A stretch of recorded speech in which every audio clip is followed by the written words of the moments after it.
Hola a todos, ¿cómo andan? Bueno, acá les traigo la clase de pedagogía especial, la primera clase de apoyo.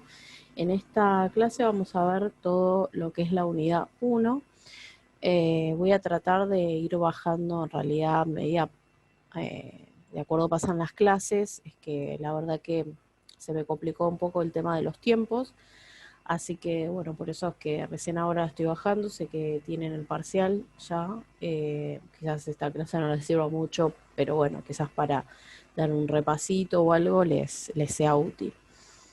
Eh, bueno, igualmente necesitaría también que cuando apenas tengan la unidad 2 que ya me la manden por privado o por WhatsApp. Hay mucha gente que tiene mi WhatsApp, así que bueno, así ya voy preparando la clase, ¿sí? Porque yo tengo que ir repasando también los textos y todas estas cuestiones. Así que bueno, dicho eso, empecemos. Eh, bueno, es que aguardan un segundo que... Bueno, ahí estamos. Lo tuve que parar porque hace mucho que no hago una clase con el PowerPoint, sino que siempre lo hacía con el de Google. Entonces, bueno. Eh, bueno, vamos a empezar. Bueno, ustedes dentro de los textos que tenían para leer, tienen varios que hablan de toda la parte de histórica, digamos, de lo que es la discapacidad, ¿sí? Por eso yo en el título puse evolución de la discapacidad, porque me pareció un buen título, digamos, para abordar este tema. Bueno, creo que tienen dos textos que hablan específicamente de la parte como de la historia, se podría decir, de, de la, de la discapacidad, ¿sí? De cómo fue evolucionando, digamos, este concepto. ¿Sí? Yo voy a hacer un recorrido así bastante general por una cuestión de tiempo, porque la unidad 1, si bien no es muy larga a comparación de las otras, si ya les llegó las demás unidades, sabrán que son bastante largas. Porque ya empiezan a hablar de trastornos y de patologías bastante extensas, muy interesantes, pero es bastante extenso, hablan de intervenciones, bueno, un poco más de lo que es lo nuestro, se podría decir. Así que bueno, yo acá van a ver que puntualicé algunas cuestiones, ¿sí? Como para recordatorio, digamos, como para que ustedes puedan identificar en el texto aquello que quizás es más importancia, que tiene más relevancia, al menos para mí. Eh, Así que bueno, acá les puse algunas cuestiones. Por un lado tenemos, por ejemplo, esto que dice la segregación de las personas con discapacidad, nacimiento de la escuela especial, pedagogía terapéutica, tendencia a la psicometría y educación especial. ¿Sí? Ustedes en el texto de, ya les digo cómo se llama el autor, eh, Dusan, Carlos Parra Dusan. Creo que es el artículo como más completo, se podría decir. No es tan corto, pero me parece el más completo, digamos. Después tienen otro texto que creo que está después de este o al final del módulo, donde dice historia. Bueno, ese es más reducido y la verdad que no me gustó tanto. Este me pareció más completo y se entiende mucho mejor. Eh, Incluso creo que de este tienen todo lo que tienen que sacar, digamos, para poder responder el parcial. Eh, bueno, y dentro de todas estas cuestiones que les nombré, la segregación, el nacimiento de las escuelas, etcétera, todos estos puntitos que los marqué acá, eh, bueno, esto, esperen que quiero este. Bueno, todos estos puntitos que les marqué acá en realidad son puntos importantes para tener en cuenta a la hora de pensar en la evolución histórica de la discapacidad, ¿sí? Eh, bueno, yo les voy a, como para que ustedes vayan siguiendo la lectura, les voy a ir leyendo como y explicando un poco el tema de lo que dice cada uno, digamos. Bueno, el enfoque conceptual de la educación de las personas con discapacidad ha evolucionado y se ha transformado en distintas épocas. Así encontramos que en un momento existía una completa exclusión, posteriormente se dirigió a la educación especial, luego se manejaron los conceptos de educación integrada y ahora último los de educación inclusiva basada en la diversidad. Esto lo vamos a ver más específicamente casi al final de esta exposición, porque les marqué algunas cuestiones que tienen que tener en cuenta para poder diferenciar entre la educación integradora y la inclusiva, que es la que se utiliza hoy en día, que son los términos que se utilizan hoy en día, ¿sí? Después vamos a ir hablando un poco de eso y se les va a quedar más claro, pero acá quiero hacer como una... Bueno, esto es más o menos lo que les venía comentando, el tema de la evolución, ¿no? De que fue evolucionando, de que en un primer momento quizás cuando se hablaba de discapacidad se hablaba en otros términos, ¿sí? Entonces, bueno, esta parte como que va a hablar un poco de eso, ¿sí? Eh, Después, posteriormente, van a ver que hay ciertos informes en los cuales ya se habla más de esta educación integradora, ¿no? Con los informes la Declaración del Salamanca, bueno, todos estos que ustedes vieron, que son tres, bueno, hablan específicamente de este debate que surgió eh, a finales del siglo XVIII y principios del siglo XIX, donde surge, digamos, eh, toda esta cuestión y todo este debate en cuanto a la educación integradora. Nos empieza como a poner en tela de juicio lo que ya estaba instalado, ¿no? Bueno, y dentro de estos, entonces, tenemos la segregación de las personas con discapacidad, decíamos, ¿no? Eh, Bueno, este específicamente hace referencia a quizás al primer tiempo, ¿no? Hace muchos años, en donde o sea, aquellas familias que tenían alguna persona, algún hijo, familiar con discapacidad, era considerado como un castigo para esas familias, ¿sí? Digamos que incluso les diría que era que se los excluía completamente de la sociedad, de todo, ¿sí? Y muchas veces se los escondía, ¿sí? Muchas familias tenían un cuartito como si fuera una cárcel, digamos, para esa persona que tenía discapacidad. Se la escondía totalmente, no se la sacaba a ningún lado. Eh, ¿Sí? Siempre encerrado, ¿sí? ¿Por qué? Por este mismo motivo, porque era motivo de vergüenza, en realidad. Eh, entonces, por este motivo era que se los escondía. Por lo tanto, ni hablar de la integración, inclusión, ni todo lo que se venía, o sea, actualmente venimos hablando, ¿no? Esto era lo que pasaba antes, ¿no? Ya sea que tenga alguna deficiencia, cualquier tipo de discapacidad motora, neurológica, etcétera, todo lo que salía de la norma era motivo de vergüenza, digamos. Eh, bueno, después tenemos lo que es el nacimiento de la escuela especial. Bueno, y este nacimiento de la escuela especial en realidad surge en otros países en 1828, pero en Argentina surge en 1857 o por ahí, más o menos a mediados del siglo XIX, ¿sí? Eh, bueno, ustedes van a encontrar en el texto que habla de Francia, de Alemania, ¿no? Y en realidad en la Argentina un poco se crean las primeras escuelas especiales para niños con algún tipo de deficiencia, más que nada sensorial, se podría decir, como eh, auditiva o visual, ¿sí? En ese momento, ¿no? En 1857. ¿Sí? En ese momento se crean como este tipo de escuelas, ¿sí? Pero en realidad la Argentina toma, digamos, las ideas de escuelas especiales de Alemania, de Francia, ¿no? De las primeras que fueron surgiendo. Este dato me parece bastante importante porque posteriormente se empezaron a dar cuenta que en la Argentina las únicas escuelas especiales que habían eran específicamente de este tipo de deficiencias o de dificultades, ¿sí? Y que se dejaba un poco de lado a las personas que tenían otro tipo de deficiencias, ¿sí? Como puede ser las de aprendizaje o cognitivas, ¿sí?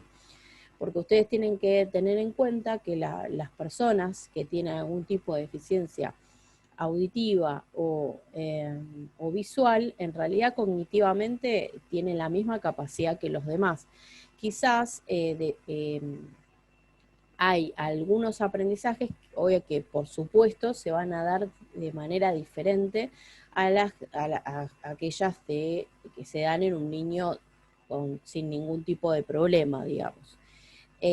Pero en general, como capacidad, se podría decir, o como alguna cuestión neurológica, etcétera, no hay de base, ¿sí? Es decir, que no tienen ninguna dificultad de aprendizaje, ¿sí? En este sentido.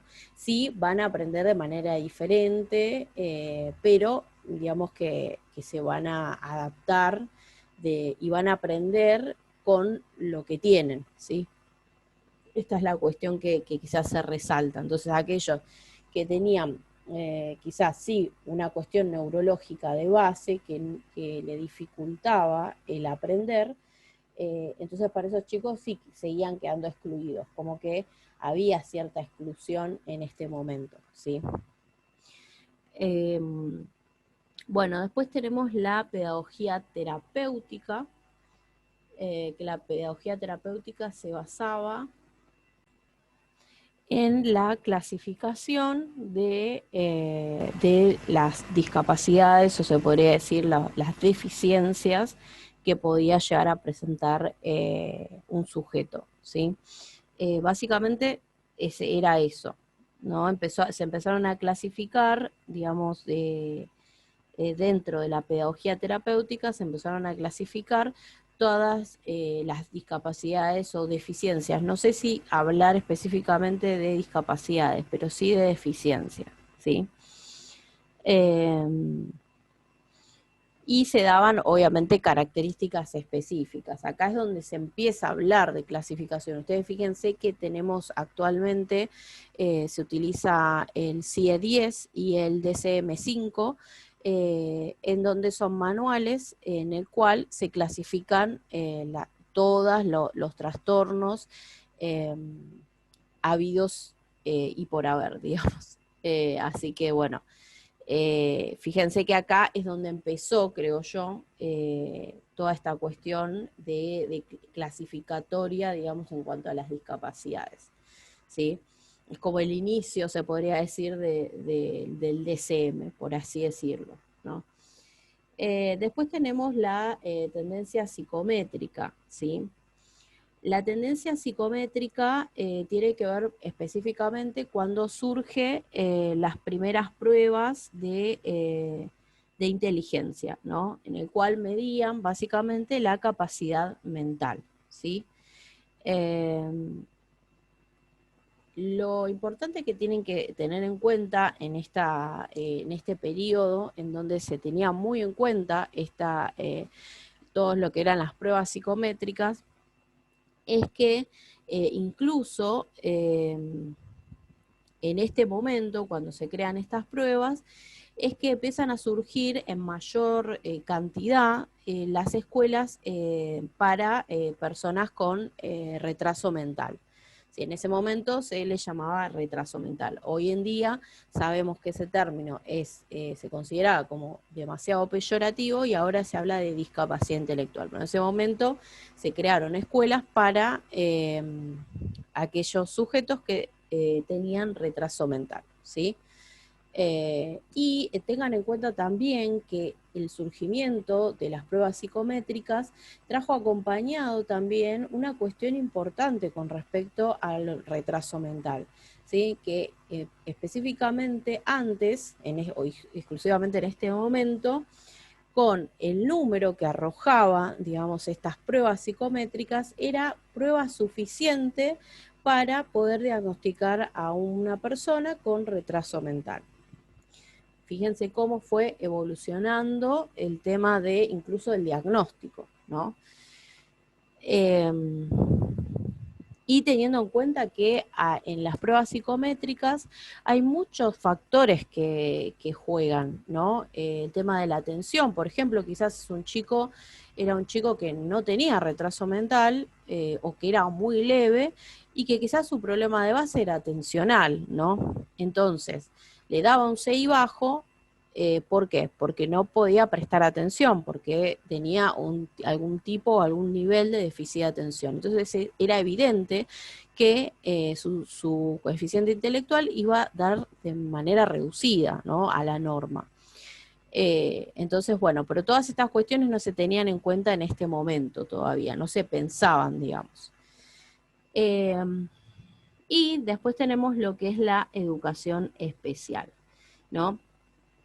Que bueno, la educación especial, en realidad yo lo que quiero remarcar quizás de acá, de lo que es el surgimiento, digamos, de la educación especial, es quizás cómo se fue integrando con la educación integradora y posteriormente con la educación inclusiva, ¿sí?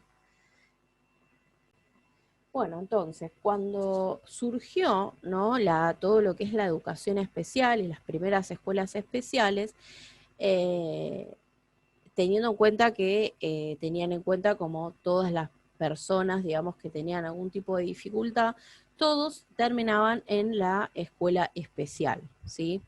En realidad la escuela especial, ya les digo, en estos primeros momentos, ¿no?, donde todavía no había demasiada, no se hablaba de integración ni de inclusión, como actualmente se habla. Entonces, todos aquellos niños, adolescentes que quizás la escuela ordinaria o lo que se llama ahora como escuela de nivel no podían controlar, entonces se mandaba directamente a la escuela especial, ya sean que tengan problemas de comportamiento, cualquier tipo de dificultad de aprendizaje, todos aquellos que ellos no podían controlar o que no estaban dentro del comportamiento normal, entre comillas, eh, porque en ese momento ustedes piensen que también había esto, ¿no?, de catalogar una conducta como normal o como anormal, ¿no? Entonces existía como esta problemática en este momento, ¿sí? Después, ¿cómo pasamos de esto? Eh, ¿Cómo pasamos de esto a... está bien. Bueno, ¿cómo pasamos de lo que es la educación especial que hablábamos en este momento a la educación integradora y a la educación inclusiva, ¿no? Bueno, entonces, dentro de todo el recorrido teórico, digamos, que se realiza, el director del servicio danés para el retraso mental, que es Bank Mikkelsen, en 1959, lanza un principio que se denomina normalización, ¿sí? Bueno, ahí en el texto ustedes tienen la definición, pero yo les voy a explicar más o menos a qué hace referencia. Dice: la posibilidad de que los deficientes mentales lleven una existencia tan próxima a la normal como sea posible, ¿sí? Después dice, 10 años después, será el director ejecutivo de la Asociación Sueca para Niños Retrasados, MIRGE, en 1969, quien profundice en este principio formulándolo como hacer accesible a los deficientes mentales las pautas y condiciones de la vida cotidiana que sean tan próximos como sea posible a las normas y pautas del cuerpo principal de la sociedad. Bueno, ¿a qué hace referencia este principio en este momento? Presten atención porque este concepto es muy importante, ¿sí? Es sumamente importante, incluso cuando vayan a la parte de los informes, el informe de Warnock, de la Declaración de Salamanca, y las bases políticas en la de México, van a encontrar que se habla un poco del concepto de normalización, ¿sí? Sobre todo creo que en el de bases políticas es que habla específicamente del principio de normalización. El principio de normalización en realidad hace referencia a que, como les decía anteriormente, que hay conductas que se consideraban como normales, ¿sí? Y lo que decía básicamente este principio era que en la educación especial lo que debería hacer o lo que debería tener como objetivo es darle las herramientas necesarias a quizás a estos chicos que tienen algún tipo de discapacidad o alguna deficiencia, acercarle estas herramientas para que posteriormente puedan cumplir con esta norma, ¿sí? Con estas conductas normales o que la sociedad considera como normal, ¿sí? Como por ejemplo, yo a mi entender, se los torturaba a los chicos para que, por ejemplo, estén sentados mirando al pizarrón y escuchando a la maestra, por ejemplo. Siendo para un chico que tiene un déficit de atención, y la verdad que es bastante complicado y es bastante torturador también. Pero bueno, en este momento se apuntaba quizás más a esto, pero ya nos vamos acercando un poquito a lo que hoy se conoce como educación inclusiva, ¿no? Ahora vamos a hablar más puntualmente de esto. Pero en ese momento se hablaba de este principio de normalización, ¿sí? Bueno, pero algo a tener en cuenta también, que es bastante importante, es que en el año 1978 viene el debate en base a la educación especial en el informe Warnock, ¿sí? Que es el que ustedes tienen, que vamos a ver más adelante, por eso no me voy a centrar tanto en eso, pero es importante porque el informe Warnock viene como a romper con esta idea de normalización, ¿sí? Con este principio de normalización. Y introduce un concepto bastante importante que es el de necesidades educativas especiales, ¿sí? Y también saca un poco de foco la discapacidad o la deficiencia, ¿sí?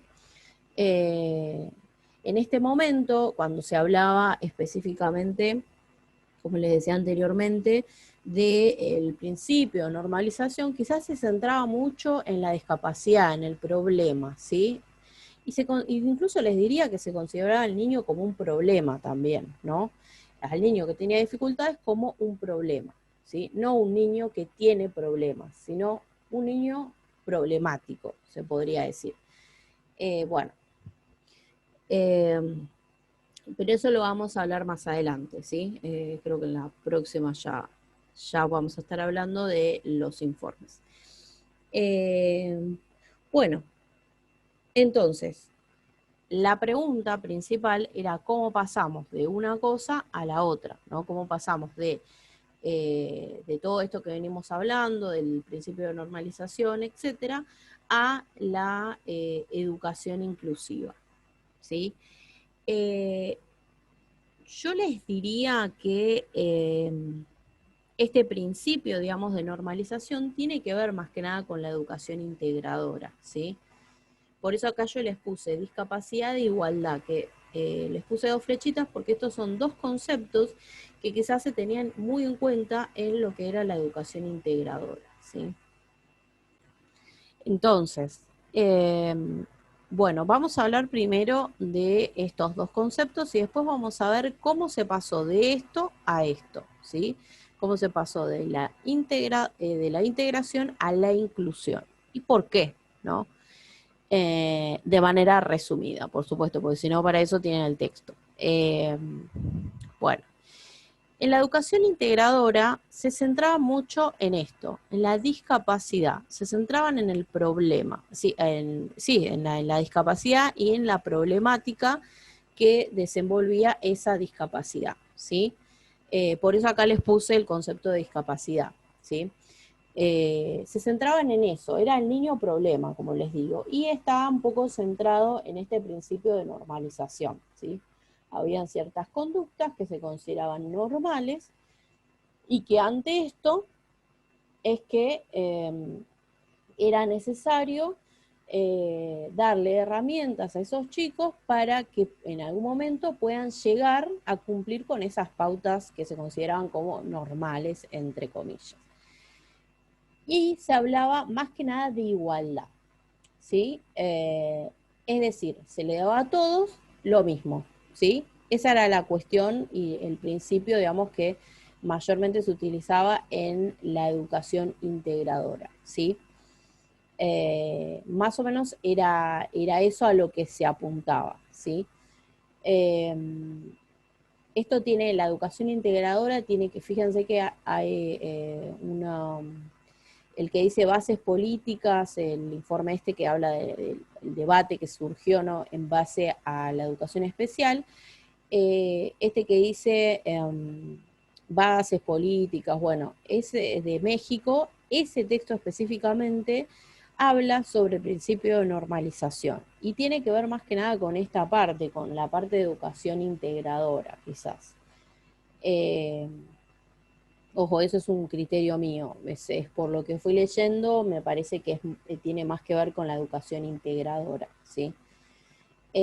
Bueno, y la igualdad, como les decía, tenía que ver con esto, con darle a todos lo mismo, que todos los niños debían tener acceso a las mismas posibilidades, ¿sí? Todos tenían que tener las mismas posibilidades, ¿sí?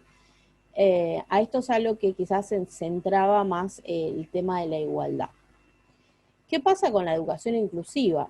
En la educación inclusiva se habla de equidad, no de igualdad.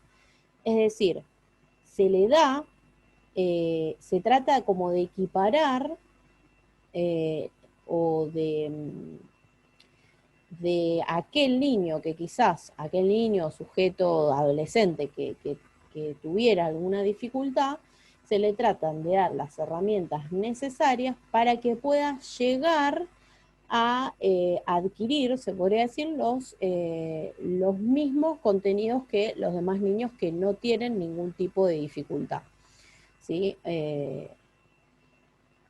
Esto era como el lineamiento de lo que es la equidad, ¿sí?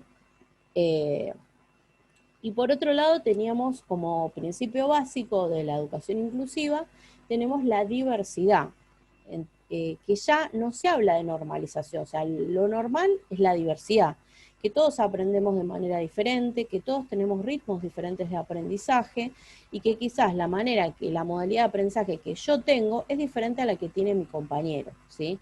Entonces, esto era la normalidad, es la normalidad para la educación inclusiva. Después, obviamente, que la educación inclusiva se fue modificando en cuanto incluso a la ley especial, de educación especial, incluso también se fue modificando a lo largo del tiempo por estas cuestiones, por estos nuevos lineamientos. Nosotros, yo ya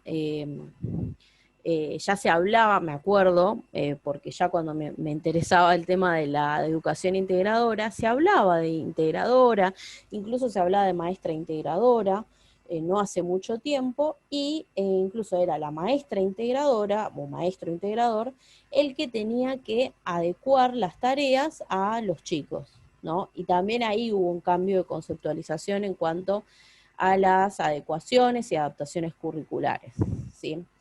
Eh, pero bueno, entonces, ¿por qué se pasa de un concepto a otro? ¿No? ¿Cuál fue el problema? ¿No? ¿O qué es lo que se vio eh, eh, que estaba entrando en crisis? Yo creo que hay conceptos que a lo largo de la historia en realidad lo que pasa es que van entrando en crisis porque hay un cambio de pensamiento en cuanto a la sociedad. Y aparte porque a medida que va avanzando y que nuestra sociedad va evolucionando, entre comillas, porque a veces no se evoluciona, sino que se involuciona, pero en este caso yo creo que hubo más una evolución, que en realidad se cambió el concepto de integradora por inclusivo. En realidad, más que nada, en primera instancia, fue por una cuestión más semántica, digamos, de conceptualización, ¿no? Y después se empezó a ver estas cuestiones, ¿no? Que se hablaba de discapacidad, que se centraban en la discapacidad y en la igualdad. Entonces dijeron, no, pero ¿por qué nos tenemos que centrar en esto? ¿Por qué tenemos que considerar determinadas conductas como normales o atípicas o anormales, ¿no? Entonces pasaron a esto, ¿no? A la equidad y a la diversidad, es decir, todos tienen conductas diferentes, se comportan diferentes, porque también se desenvuelven en familias diferentes, ¿sí? Y a veces hasta en culturas diferentes. Entonces, quizás el cambio se centró más en esto, ¿no? Eh, pero bueno, ahora vamos a ver bien esta cuestión. Para que se entienda mejor esta cuestión y este cambio que surgió, más allá de la parte semántica de conceptualización específicamente de lo que significa integrar e incluir, más allá de eso, en realidad este cambio se surgió, en realidad porque cuando se hablaba de integración, como les decía, se centraban en ese niño que tenía esa discapacidad, ¿sí? Iba un maestro integrador y hacía tareas con él, bueno, etcétera, ¿no? Se le adaptaban las tareas en el caso de ser necesario, bueno, habían un par de cuestiones que tenían que ver con la tarea, digamos, del maestro o maestra integradora, ¿sí? ¿Qué pasa con esta cuestión? Que en realidad, como les dije, se centraba en el sujeto con discapacidad, en el sujeto que tenía un problema, una dificultad de aprendizaje, ¿sí? En cambio, en la educación inclusiva, en realidad dicen, a ver, sí, este niño tiene dificultades, necesita un dispositivo externo para poder llegar a adquirir los mismos contenidos o las mismas habilidades que los demás niños. Pero esto no quiere decir que los demás niños, o sea, los demás compañeros, no se puedan beneficiar de esto también, ¿sí? En vez de centrarme en ese niño, bueno, ahora las MAI, las maestras de apoyo a la inclusión, se tienen que centrar, incluso hubo este cambio, incluso en el concepto, antes era maestra integradora y ahora es maestro de apoyo a la inclusión. Entonces, hubo la tarea, digamos, de la MAI, ¿no? Y específicamente de lo que era la escuela especial, porque recuerden que las MAI provienen de una escuela especial, eh, es específicamente la inclusión, es decir, se le da herramientas al docente, se le da orientaciones al docente para que el docente pueda aplicar esta inclusión, ¿no? Para que, por ejemplo, eh, si un niño que tiene, por ejemplo, ¿no? dificultades atencionales, en vez de sentarlo solo, ¿no? con su acompañante o con la MAI o con la maestra, bueno, en su momento maestra integradora, en vez de sentarlo aislado, decir, bueno, vamos a sentarlo con sus compañeros, con otro compañero quizás, que sea quizás más tranquilo o que tenga una buena relación. Eh, y se lo incluye, digamos, con el resto de sus compañeros. Se lo incluye en las actividades, en la participación en clase, se lo tiene en cuenta en actividades grupales. Esta es la idea, digamos, de educación inclusiva, ¿sí? Porque si no, estaríamos hablando de educación integradora, ¿sí? Si no se lo tiene en cuenta un montón de actividades, y muchas veces pasaba esto también, que el docente un poco como que se lavaba las manos, por así decirlo, no todos, y no es una crítica, sino que simplemente lo que sucedía con la maestra integradora era eso, ella se encargaba de ese chico, ¿sí? Entonces se centraban en ese chico y en darle las herramientas necesarias, etcétera, pero no se lo incluía con el resto del grupo, ¿sí? Y tampoco el resto del grupo se beneficiaba de esta educación especial, digamos, que proveía, digamos, actualmente la MAI, ¿no? Bueno, así que ese es el rol más importante, digamos, que actualmente cumple la maestra de apoyo a la inclusión, o maestro de apoyo a la inclusión. ¿Sí? Bueno, vamos a continuar. Bueno, acá hablábamos de cómo se llevó a la educación integradora a la inclusiva, ¿no? Bueno, se llegó de una a la otra en este debate. A lo largo de todos estos debates se llega a la educación integradora y posteriormente a la inclusiva, ¿sí? Un poco la educación inclusiva se centra un poco y toma algunas cosas de la educación integradora. Digamos que no es que lo que se hace se modifica completamente, porque hay cosas de la educación integradora que estaban bien, ¿no? Fíjense con lo que hablábamos al principio de la discapacidad, cuando se habla de discapacidad, que era como algo, no, como que era lo peor de lo peor, y sin embargo ahora se ve de manera diferente, ¿sí? Ya cuando se hablaba de educación integradora, ya se veía de manera diferente el tema de de, ya se veía de manera diferente la discapacidad, ¿sí? Otra cuestión importante que me olvidé de mencionarles es que en la educación inclusiva ya no se habla de personas o niños, por ejemplo, con algún tipo de discapacidad, sino que se habla de niños con necesidades educativas especiales. Y ya se introduce más este concepto. ¿Por qué? Porque en realidad, incluso en la educación integradora también sucedía esto, que como se centraba en la discapacidad, nos centrábamos en una etiqueta, ¿no? En esa discapacidad, en las características de esa discapacidad, y no se centraba tanto en las características de ese niño, o de lo que ese niño podía hacer, ¿sí? Que eso es lo que actualmente es en lo que nos centramos. Nos centramos en lo que ese niño puede hacer. Hay una colega, con una colega siempre decimos que en realidad el diagnóstico es para los papeles, ¿no? Porque en realidad es eso, es para que el niño pueda acceder a ciertos beneficios en cuanto al transporte, por ejemplo, o incluso para tener algún tipo de tratamiento terapéutico, se tiene que hacer el CUT, por ejemplo, ¿no? Certificado de discapacidad, ¿sí? Eh, para poder acceder a esto que les comento, ¿no? El tema de beneficios en el transporte, pensiones, etcétera, ¿sí? Eh, entonces, eh, hoy en día, en realidad, nos centramos mucho en lo que ese sujeto puede hacer, ¿sí? No tanto en la discapacidad, ¿sí? Sino en conocer a ese sujeto y cuáles son las capacidades que tiene y cuáles son las necesidades que tiene. Y en base a lo que puede hacer, se trabajan esas necesidades, ¿sí? Esa es la cuestión más importante, creo, de este cambio que fue surgiendo. Fíjense todas las cosas que nombré de por qué surgió este cambio de educación integradora a la inclusiva, ¿sí? Ustedes fíjense que en ese momento, cuando se hablaba de educación integradora, para todos era lo más normal, era como, ay, esto se tenía que cambiar, y bla, bla, y todo era perfecta, se veía la educación integradora. Hasta que se fue viendo otras cuestiones en el trabajo diario con cada chico, se fueron observando todas estas cuestiones.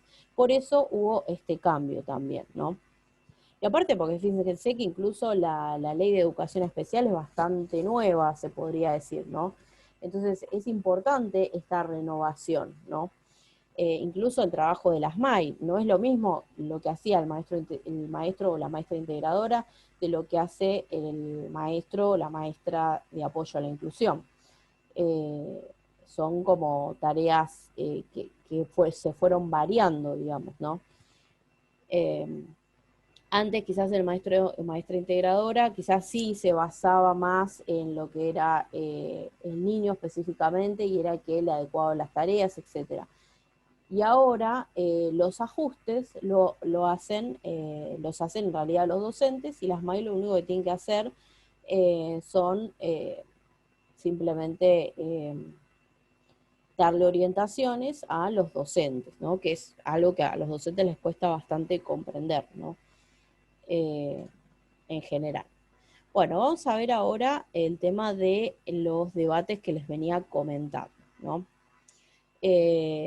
Estos son los debates como más importantes, obviamente que tienen otros, o sea, no son los únicos que surgieron.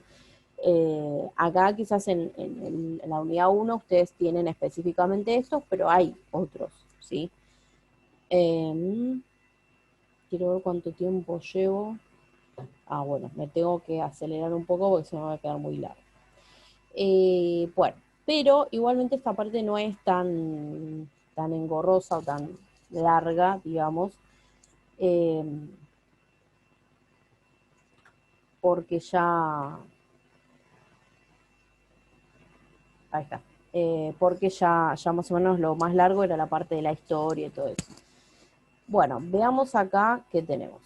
Acá ustedes tienen el informe Warnock, ¿sí?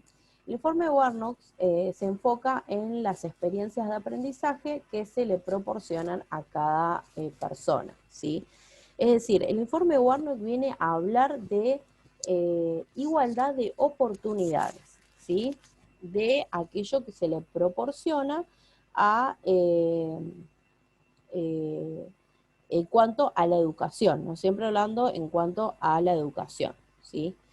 Eh, Después, obviamente, que se plantea esta cuestión de, bueno, todos nos viven en las mismas condiciones, por lo tanto, no todos van a tener las mismas posibilidades. Es lo que hablábamos de igualdad en vez de equidad, ¿no? A esto se refería también un poco. Este informe Warnock como que planta esta duda, ¿no? De decir, bueno, nosotros le damos a todos por igual, pero aquellas personas, quizás que tienen reducidos recursos, quizás, eh, ya sea económicos o mismo de estimulación. Hay muchas familias en general que, por ejemplo, económicamente están súper bien, pero no saben cómo estimular a su hijo, ¿sí? Entonces, ese niño pasó la primera infancia, todas las primeras etapas de desarrollo, que son las más importantes, sin tener la estimulación adecuada. Entonces llega un momento que ese niño va al jardín, por ejemplo, le digo jardín porque es el primer lugar en donde surgen ciertas dificultades, ¿no? Y donde las maestras empiezan a ver que existen estas dificultades y bueno, y ahí es donde se convoca a los padres, bueno, etcétera, ¿no? Toda la cuestión, digamos, que se tiene que hacer o el protocolo que se hace, digamos, como para hablar con los padres y bueno, y tratar de ayudar, digamos, a ese niño que pueda avanzar en ciertas cuestiones que tienen que ver con el desarrollo. Entonces, ¿qué pasa? Hay familias, como les decía, que les sucede esto, que quizás le dieron todo, le dieron comida, le dieron amor, le dieron un montón de cosas, pero le faltó la parte de estimulación.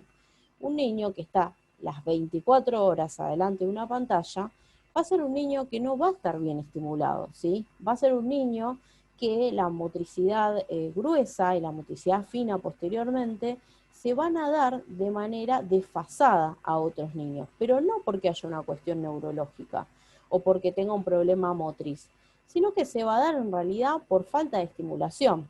Bueno, estos se empiezan a dar cuenta, las familias, cuando empieza el jardín. ¿Por qué? Porque las maestras empiezan aparte son chicos que en general tienen problemas de conducta, eh, imagínense, de estar todo el día con una tablet, enfrente de una televisión o enfrente de una computadora, pasan automáticamente a estar 3 o 4 horas sin ningún tipo de tecnología y en contacto con otros niños. O sea, es un cambio rotundo, ¿no? Entonces, por eso es que generalmente surge en el jardín. Y bueno, entonces tiene que ver un poco con esto, ¿no? De la igualdad de oportunidades, ¿no? Eh, o sea, todos los niños tienen derecho al acceso a la educación, por ejemplo, ¿no? Eh, pero quizás un niño que empieza primer grado, por ejemplo, eh, supónganse que no es lo mismo un niño que hizo salita de 4 y salita de 5 que un niño que solamente hizo salita de 5 y pasó a primero, ¿sí? No es lo mismo, aunque ustedes no lo crean, la interacción social con otros niños y la interacción que se da en el jardín específicamente es muy beneficiosa para los chicos, eh, para su salud emocional incluso y para su desarrollo también. Por eso les digo que no es lo mismo. Entonces, por más que yo le dé las mismas posibilidades a todos los niños por igual, eh, igualmente no, esto no quiere decir que que tengan ritmos iguales de aprendizaje, ¿sí? Por eso también se habla del aprendizaje específicamente, en esta interacción o en igualdad de oportunidades, digamos, en lo que es el aprendizaje, también se da esto que es la interacción del sujeto con el entorno, ¿sí? Que tiene que ver específicamente con el aprendizaje, es decir, cada sujeto interacciona, todos los sujetos interaccionan con su entorno. Eso es igual para todos, ¿no? Pero la manera de acercarse a un objeto, a una persona, etcétera, es diferente en cada persona. Y es lo que quizás en su momento no se tenía en cuenta. Y el informe Warnock viene a abrir como esta posibilidad, ¿sí? De tener en cuenta esto. Después tenemos otra cuestión importante también en la cual se enfoca quizás el informe Warnock, es en la generalización de apoyos para todos, ¿sí? Es decir, que en algún momento, lo que se habla es que en algún momento, acuérdense que el informe Warnock viene a introducir el concepto de necesidades educativas especiales, y específicamente se hablan de niños con requerimiento o con necesidades educativas especiales, ¿sí?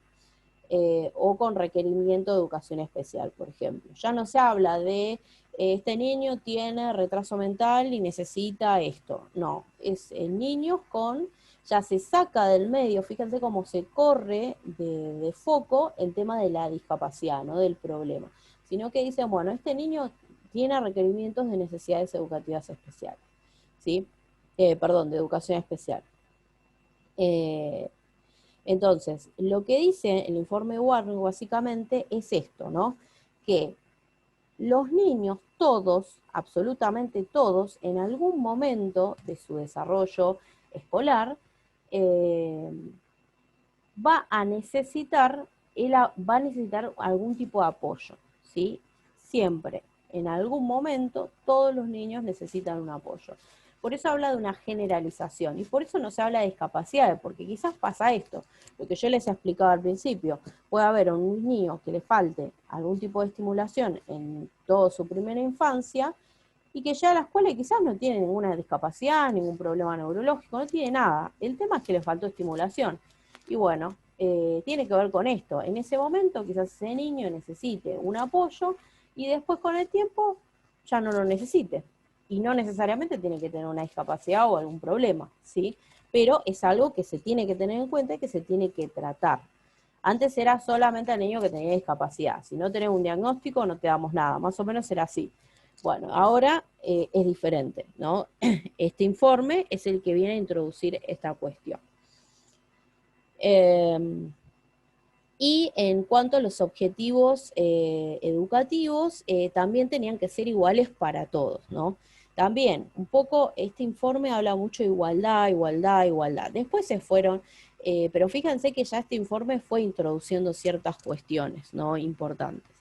Fíjense que el informe Warnock fue uno de los primeros, ¿no? Que hablaron, digamos, de lo que era la educación integradora, ¿no? Bueno, acá les puse algunas cuestiones en las cuales quizás se pretendía con este debate con el informe Warnock, ¿sí? Que una de las cuestiones que me parecen súper importantes, pero súper importantes, es el perfeccionamiento docente, ¿sí? ¿Qué pasa? El perfeccionamiento docente me parece fundamental porque, bueno, muchos docentes se enojan cuando uno quizás se los dice, pero a mí como psicopedagoga me ha pasado y de hablar con un docente y que se ofendan por esta cuestión, pero no porque uno diga, bueno, obviamente que existen las psicopedagogas, existen las MAI, existen las acompañantes terapéuticas, pero cada uno cumple su rol, ¿sí? Pero a ver, todos sabemos, y es un conocimiento que todos saben, o que en general se sabe, es que mientras más tempranamente se detecte alguna dificultad o alguna necesidad especial, más rápidamente vamos a poder actuar y por lo tanto ese niño va a poder superar esta dificultad más rápidamente. Entonces, si vamos al caso, es algo que beneficiaría al docente también. Pero bueno, a veces los docentes se enojan. Entonces yo creo que dentro de lo que es el perfeccionamiento docente, no sé si dentro de la carrera docente, pero sí creo que deberían haber anualmente capacitaciones que se centren específicamente en la detección en el aula de ciertas conductas o características que deberían ser de alarma para que el docente pueda acordarnos en una entrevista con los padres y hablar de estas cuestiones que están surgiendo, a ver si surgen en la casa también, si se observa alguna otra cuestión, etcétera. Y que dentro de la escuela, si existe un equipo de orientación, también se pueda chequear esto, ¿sí? Se pueda trabajar dentro de la escuela. O sea, para mí me parece fundamental que todas las escuelas tengan equipo de orientación, pero lamentablemente no es el caso. Bien, entonces el perfeccionamiento docente en el informe Warnock viene a introducir esto, de que se tiene que perfeccionar a estos docentes para que ellos puedan solamente detectar. No quiere decir que lo tengan que tratar, simplemente detectar ciertas cuestiones que sean llamativas o que sean un signo de alarma, ¿sí? Bueno, y no, perdón, pero me parece súper importante mencionar esto, y no para decir, para que la docente diga, me lavo las manos, me lo saco encima. No, en realidad, con la educación inclusiva se introduce esto también, de que en realidad ese niño tiene derecho a eh, realizar su escolaridad en las escuelas de nivel, las escuelas ordinarias, ¿no? Eh, entonces esto es lo que introduce. Por eso, desde la escuela especial mandan a una MAI, por ejemplo, ¿no? No es que el niño, al menos que sea demasiado alevoso, que tenga demasiadas dificultades, pero en general la escuela especial está para esto, ¿no? Eh, eh, pero bueno, esta es la cuestión que me parecía importante destacar, ¿no? También de la parte de educación inclusiva, que en realidad el docente no se puede sacar de encima al niño. Por más que detecte alguna dificultad, no es para sacárselo de encima, sino para darle una mano a esa familia, a ese niño, para que pueda superar las dificultades o las necesidades que tiene en ese momento. Eh, Brindar educación inclusiva a aquellos niños con necesidades educativas especiales menores de 5 años. Esto también es importante porque antes con la educación, incluso cuando se habla ahora de maestro integrador, generalmente era después de los 5 años, es decir, a partir de primer grado, de la primaria, ¿sí? En jardín, por ejemplo, ya no se le asignaban ningún tipo de apoyo, digamos, para ese niño. Bueno, con este informe ya se viene hablando sobre esta cuestión, ¿no? Ya de más educación inclusiva, se habla de necesidades especiales, etcétera, y de esto, ¿no? Y también proporcionar más oportunidades educativas a jóvenes de 16 a 19 años, ¿sí? Bueno, bases políticas de una educación especial. Este es el que les decía que hablaba específicamente de la educación, que tenía que ver más que nada con la educación integradora, porque habla del principio de normalización, fíjense, que era lo que se hablaba específicamente en la educación integradora. ¿Sí? Bueno, dice, visualiza las discapacidades más comunes de encontrar en las aulas. Fíjense que habla específicamente de discapacidades, hace una clasificación de discapacidades más comunes para encontrar en las aulas. O sea, fíjense lo que era, que yo ahora uno quizás lo ve y dice, ¡ay, qué horror! Pero en ese momento, capaz que nosotros pensamos, ¡uy, qué bueno! ¿Por qué? Porque hubo un cambio, ¿no? Veníamos de cero inclusión y cero integración a pasar a esto, ¿no? Entonces decimos, bueno, vamos un pasito más adelante, ¿no? Como de a poquito. Y después, bueno, obviamente que no digo uno, pero digo, bueno, todos nos dimos cuenta de que en realidad ahora lo vemos como, ay, qué horror, pero en ese momento era totalmente normal. Es como lo que habla ahora del machismo y el feminismo, ¿no? Como que en ese momento era re normal, no sé, que por ahí las mujeres estamos acostumbradas a que nos digan cosas y bueno, nos enojamos y no decíamos nada. Y ahora es totalmente diferente. Bueno, es un poco esto también. Bueno, entonces, entonces se empiezan a visualizar estas discapacidades para poder tratar, digamos, dentro de las escuelas, ¿sí? Fíjense, habla de niños con requerimiento de educación especial, ¿sí? Acá es donde se introduce como más este término de niños con requerimiento de educación especial o niños con necesidades especiales, ¿sí? También otra cuestión que se resalta en este informe específicamente es la educación especial y la educación general. Que dentro de la educación general en realidad se encuentra la educación especial. Es como que una está dentro de la otra, ¿sí? Como es que es complementaria, se podría decir. ¿Sí? Y la idea, en general, no es que hay un currículum para uno y un currículum para el otro. Es un mismo currículum en el cual hay diferentes objetivos y diferentes maneras o metodologías de enseñanza que se tienen en cuenta, digamos. Pero en general una está dentro de la otra, digamos. Se pone énfasis también en este informe, se pone énfasis en otras disciplinas, es decir, en la importancia que tiene el hecho de que ese niño esté involucrado en un tratamiento terapéutico con otros profesionales, ya sea psicopedagoga, fonoaudióloga, psicóloga, etcétera, lo que ese niño necesite.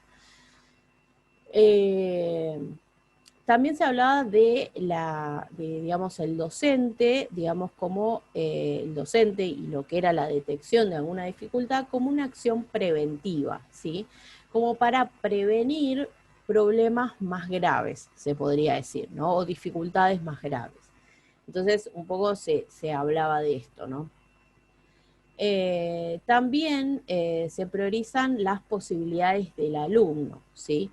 Es decir, que no todos los sujetos podían acceder o no tenían las mismas posibilidades, ¿no? Entonces, en este informe ya se empieza a hablar de esto, ¿no? De priorizar las posibilidades, de igualdad de derechos para todos, ¿no? Etcétera. Pero se centraba específicamente en la posibilidad de ese alumno, de un alumno en específico. Pero fíjense que acá todavía se está poniendo el foco en el sujeto, en ese niño con discapacidad, ¿sí? No se pone el foco en la inclusión, ¿sí? Sino que el foco está en la integración todavía. Y por último dice, después dice individualizar la educación. Este principio, ustedes van a encontrar en este Bases para una política de educación especial, van a encontrar que hay dos principios, que es el de normalización y el de individualización.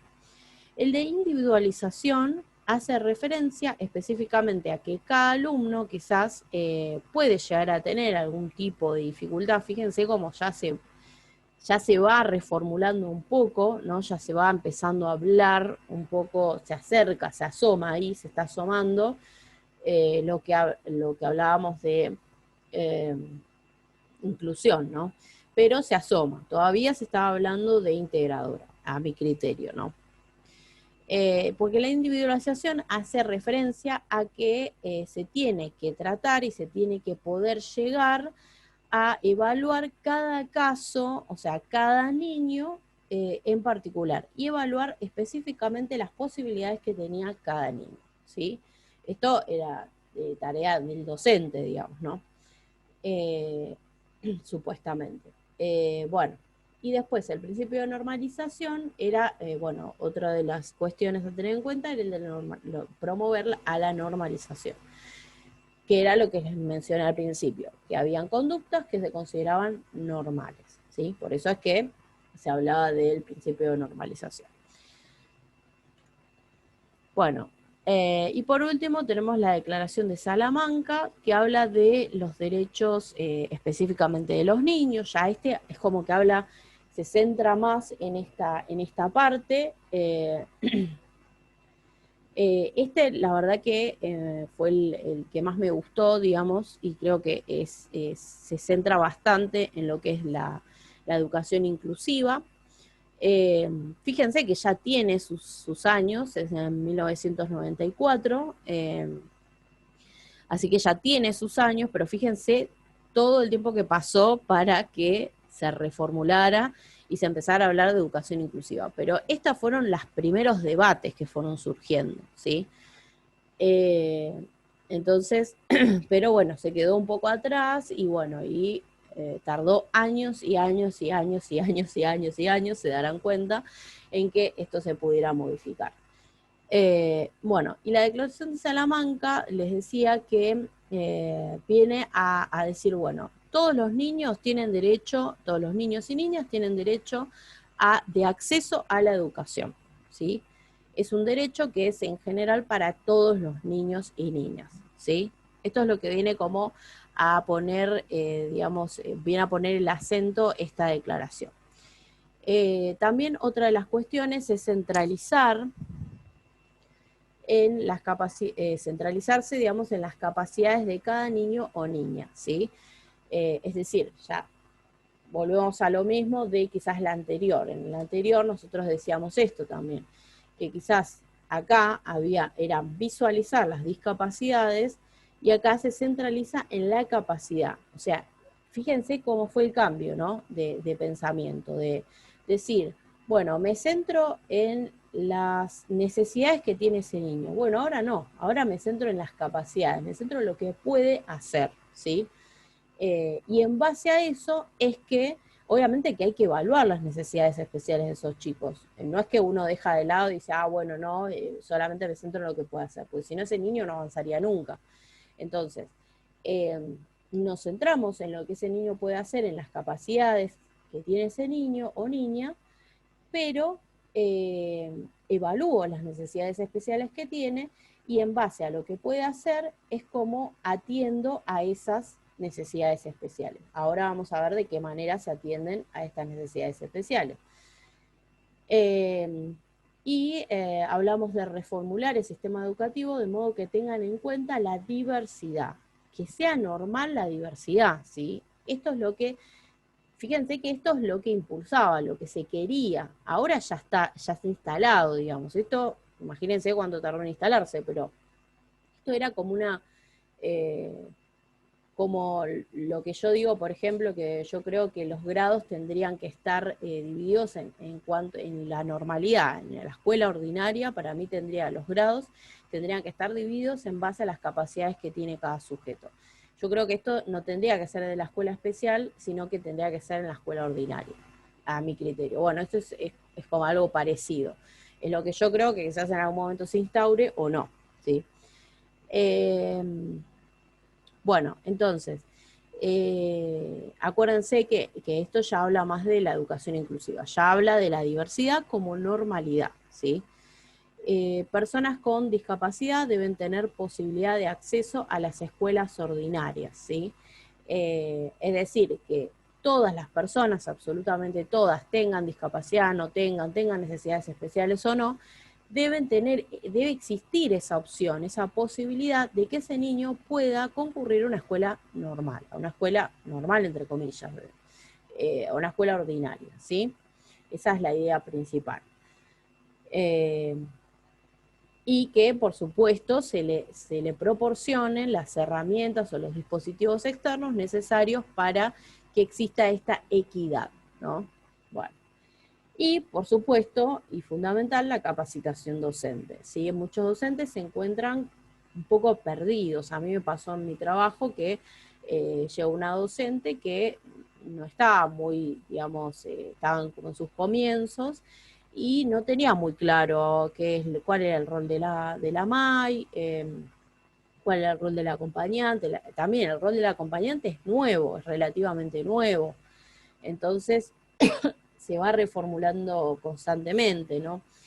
Pero bueno, estas son las cuestiones que quizás van surgiendo en el aula, ¿no? De que encontramos con docentes que no tienen idea qué hacer con ese chico que tiene alguna dificultad o alguna necesidad especial, ¿sí? Y lo que sucede también es que todavía en muchos docentes se centran en la discapacidad que tienen, ¿no? En el problema. Y lo ven como un problema, ¿no? Dice, uy, este chico que me trae problemas, ¿no? En vez de tratar de conocer a ese chico, conocer las capacidades que tiene y formar un vínculo adecuado con él, ¿sí? Muchos docentes incluso hasta les diría que se lavan las manos. No todos, aclaro. Bueno, actualmente hablamos específicamente de personas con necesidades educativas especiales, ¿sí? No hablamos tanto, no, ya no hablamos de personas con discapacidad, sino ya hablamos de personas con necesidades educativas especiales. Hablamos también de sujetos con dificultades, que tienen algún tipo de dificultad, pero no de niños problemas, ¿sí? A veces hay esta diferencia, ¿no? Hay docentes, como les dije, y me centro en los docentes porque creo que son fundamentales, o sea, creo que su rol es fundamental, eh, porque son las personas que pasan diariamente por lo menos 3 horas con esos chicos. Y por eso me parece fundamental esto. Hay docentes excelentes que se ajustaron perfectamente a las nuevas normativas de educación, y otros que no tanto, y que se resisten incluso a esto, ¿no? Eh, pero bueno, ese es tema para otro día. Eh, bueno, también se habla de equidad, se habla de inclusión y se hablan de adaptaciones o adecuaciones curriculares. Eso ahora lo vamos a ver bien. Bien, acá yo les puse una imagen para que entiendan el concepto de igualdad. Se les da a todos por igual lo mismo, ¿sí? Y el concepto de equidad, al que no lo necesita no se lo da, ¿sí? A algunos se les puede llegar a dar más y otros menos, ¿sí? Pero siempre al que lo necesita, ¿sí? Bueno, este es como para que entiendan el concepto de igualdad y de equidad, porque a veces hay un poco de confusión. Y vamos a ver rápidamente lo que son las adaptaciones curriculares, ¿sí?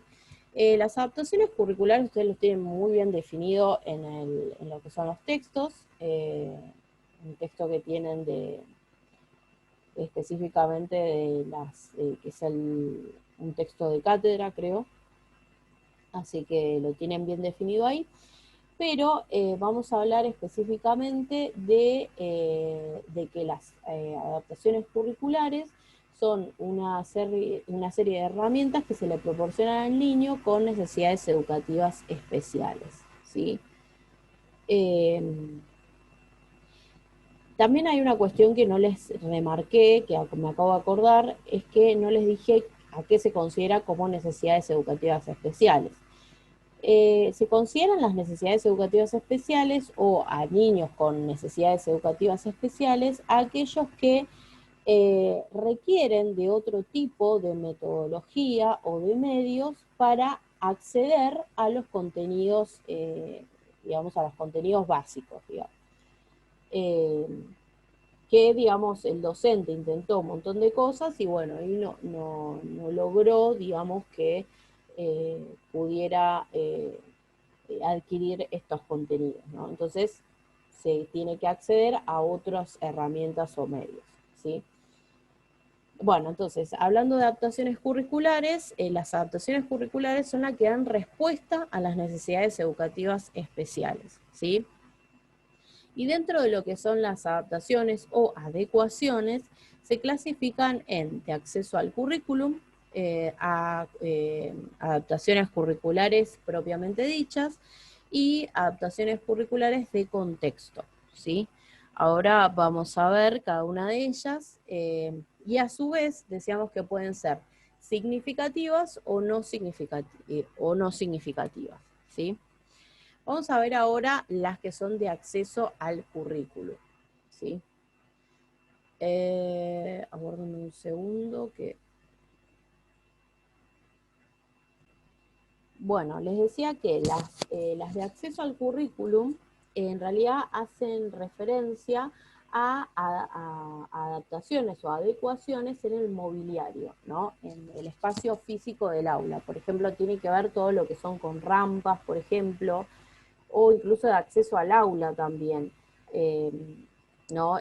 Hay chicos quizás que no están en silla de ruedas, pero que tienen, o sea, ciertas dificultades quizás más gnósicas, ¿no? De equilibrio, entonces se tiene que distribuir, digamos, los asientos del aula y todo, para que no ocurran accidentes, ¿no? Por ejemplo, que haya bastante espacio entre en el pasillo donde tiene que pasar ese niño. Bueno, hay ciertas cuestiones que se tienen en cuenta cuando se hablan de acceso al currículo, ¿sí? Pero esa referencia más que nada a esto, ¿no?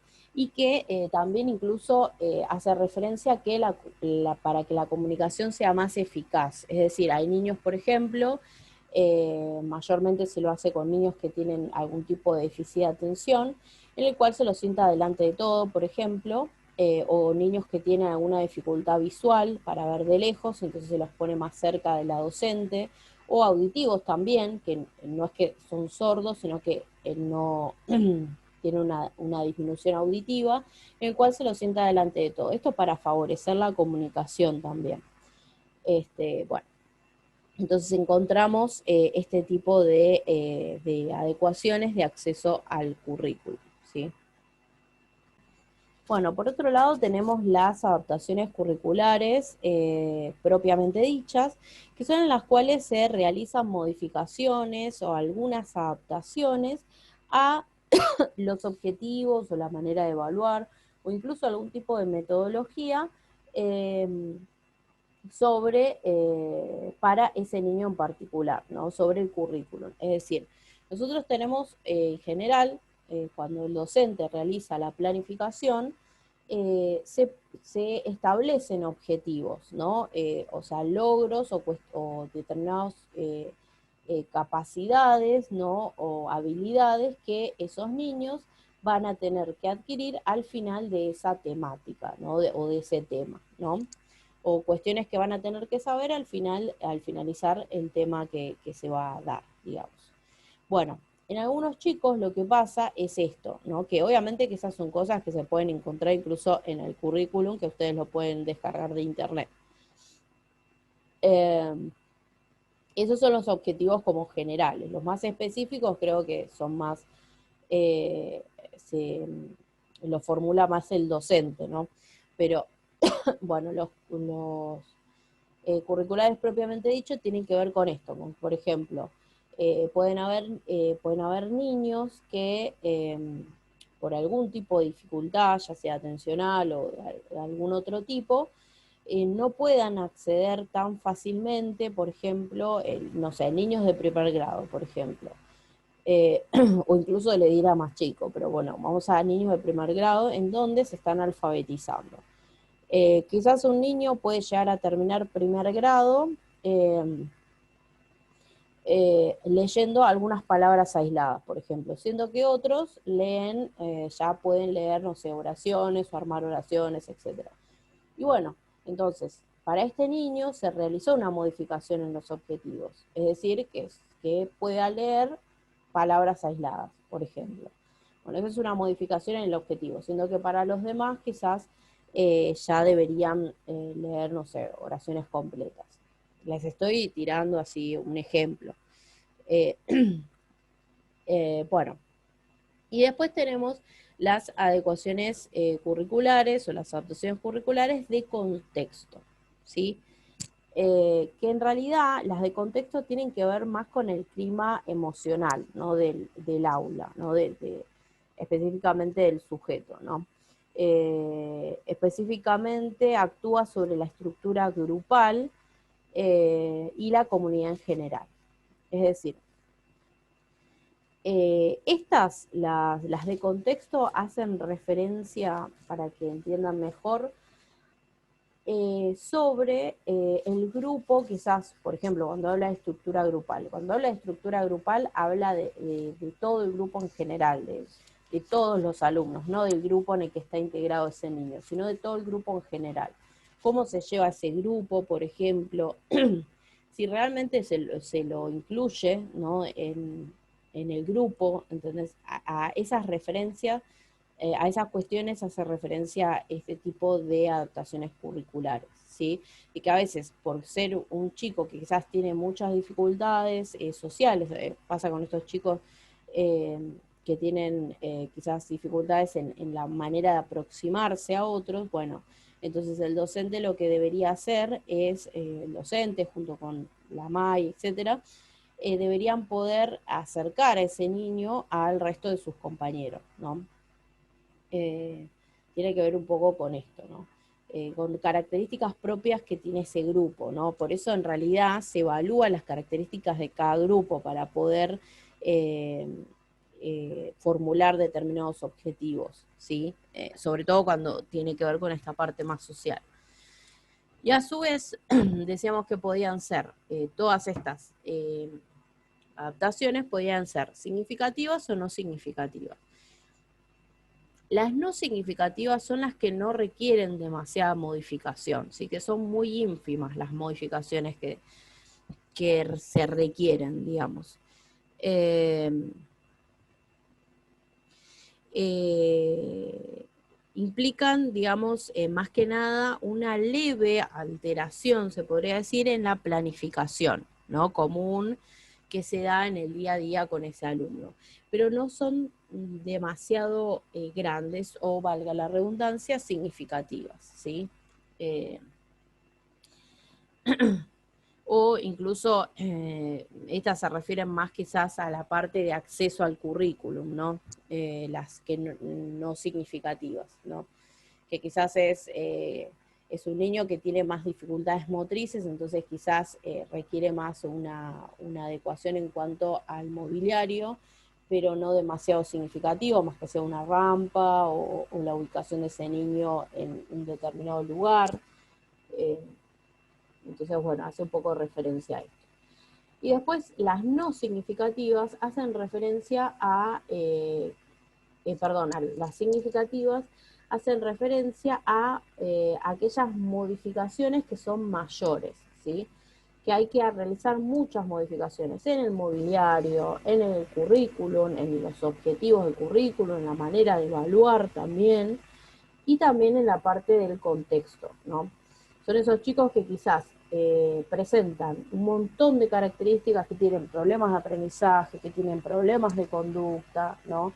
Eh, que son esos chicos que son caprichosos, por ejemplo, que se tiran al piso, que golpean a sus compañeros, que tienen problemas de acceso a los contenidos pedagógicos, bueno, tienen problemas de todo tipo, ¿sí? Que tienen que estar incluidos, ¿no? Bueno, entonces tienen que haber adecuaciones significativas por todos lados, se tienen que hacer, ¿sí?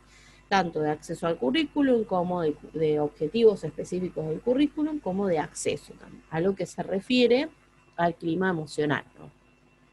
Entonces esas son como las significativas. Ahí está. Bueno, entonces, acá esto es una frase que a mí me gusta decir mucho, que el problema no se encuentra en el docente ni en el sistema educativo. El problema está en cada uno de nosotros y en la manera en la que vemos a las personas con necesidades educativas especiales. Primero porque no lo tenemos que ver, les decía, como un niño problema, sino con un niño que requiere, digamos, de una atención o requiere de una herramienta o un dispositivo externo para poder equipararse con los demás, ¿sí? Eh, bueno, esto es todo, es lo último que tenía, así que bueno, les agradezco mucho por estar del otro lado y espero que les haya servido. Cualquier duda que tengan, como siempre les digo, me pueden hablar por privado en el Facebook o por WhatsApp, sin ningún problema. Y es importante que me pasen la unidad 2 también, dicho sea de paso. Así lo voy preparando. Así que bueno, les mando un beso y espero que anden súper bien.